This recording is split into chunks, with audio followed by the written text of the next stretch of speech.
శ్రీ గురుభ్యో నమః. 7వ అధ్యాయం 7వ శ్లోకం.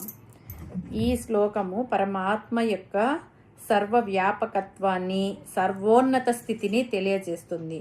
ఓం మత్తః పరతరం నాన్యత్ కించిదస్తి ధనంజయ మయి సర్వమిదం ప్రోతం సూత్రే మణిగణా ఇవ.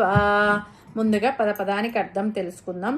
ధనంజయ, ఓ అర్జున, మత్తః నాకంటే, పరతరం మిక్కిలి శ్రేష్టమైనది, అన్యత్ కించిత్ మరి ఏది కూడా, న అస్తి లేదు, ఇదం సర్వం ఈ జగత్తంతా, సూత్రే దారమునందు, మణిగణా ఇవ మనుల సమూహం వలె, మై ప్రోతం నాయందే గుచ్చబడింది.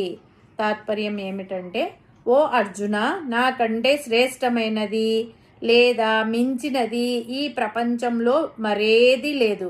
దారంలో మనులు ఏ విధంగా గుచ్చబడి ఉంటాయో అలాగే ఈ విశ్వమంతా నాపైనే ఆధారపడి ఉంది. మనం ఇంకా తెలుసుకోవాలి అంటే, దేవుడు ఎక్కడున్నాడు, ఏ విధంగా ఉన్నాడు అనే ప్రశ్నలకు ఈ శ్లోకంలో సమాధానం చెప్పబడింది.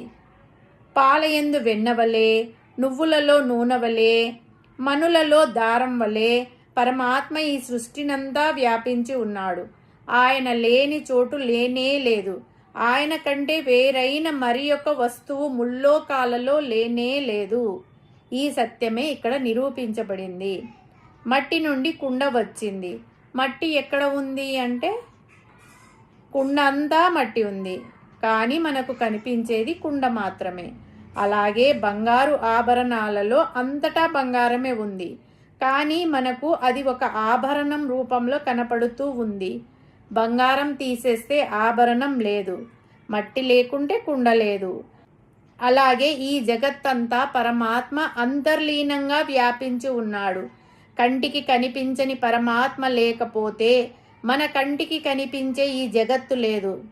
మనం గుడికి వెళ్తాము, స్వామి మెడలో ఉన్న తోమాలను చూసి చాలా బాగుంది అనుకుంటాం, కానీ ఆ తోమాల కట్టడానికి కారణమైన దారము ఎవ్వరికీ కనపడదు. దారం లేకపోతే మాల లేదు. అలాగే ఈ ప్రపంచం మొత్తము ఆ కనపడని పరమాత్మే ఉన్నాడని విశ్వసించాలి. గుడ్డివాడు సూర్యుణ్ణి చూడలేడు, అలాగే అజ్ఞాని పరమాత్మను చూడలేడు. పూలు మనులు మన కంటికి కనబడతాయి, లోపల ఉన్న దారం మన కంటికి కనపడదు. అలాగే శరీరాలు మాత్రమే కంటికి కనపడతాయి, లోపల ఉన్న ఆత్మస్వరూపము కనపడదు. దారము లేనిదే పూలదండ నిలవదు, అలాగే పరమాత్మ లేనిది ఈ సృష్టి లేదు. మన సాధారణ కంటికి దారము కనపడనట్లే అజ్ఞానంలో ఉన్నవాడికి పరమాత్మ కనపడడు. దారం లేకపోతే పూలు మనులు నిలవవు అనే తెలివి ఉంటే లోపల దారం ఉన్న సంగతి తెలుస్తుంది. అలాగే ప్రతి జీవిలోనూ పరమాత్మ ఆత్మస్వరూపుడిగా ఉన్నాడు అనే జ్ఞానం కలిగితేనే ఆత్మదర్శనం కలుగుతుంది. ఒక వ్యక్తిని చూడగానే దేహాన్ని చూసేవాడు అధముడు, మనసును చూసేవాడు మధ్యముడు, ఆత్మను దర్శించేవాడు ఉత్తముడు.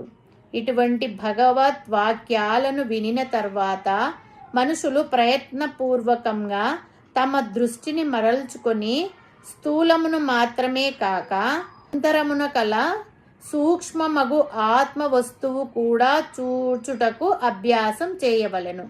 భగవంతుని యొక్క స్థానమును స్వరూపమును నిరూపించడం వలన ఈ శ్లోకము సాధనాపరులకు ముముక్షువులకు అతి ముఖ్యమైనది. పరతరం అనేది మిక్కిలి శ్రేష్టమైనది. దీనికి ఒక ఉదాహరణ చెప్పుకుందాం మనము. శ్రీకృష్ణుడు చిన్నప్పుడు మట్టి తిన్నాడని బలరాముడు ఫిర్యాదు చేసినప్పుడు యశోదమ్మ వచ్చి నోరు తెరవమని అడుగుతుంది. చిన్నారి కృష్ణ పరమాత్మ నోరు తెరవగానే యశోదమ్మకు అందులో సకల చరాచర జగత్తు, గ్రహాలు, నక్షత్రాలు, దేవతలు అందరూ కనిపిస్తారు. ఆ సమయంలో యశోదమ్మకు అర్థమైంది ఏమిటంటే, బయట కనిపిస్తున్న ఈ ప్రపంచం వేరు, కృష్ణుడు వేరు కాదు, సమస్త సృష్టి ఆయనలోనే ఇమిడి ఉంది. అంటే మై సర్వమిదం ప్రోతం, అంతా నాలోనే ఉంది అన్న మాటకు ఇది ప్రత్యక్ష నిదర్శనం. హరి ఓం తస్సత్.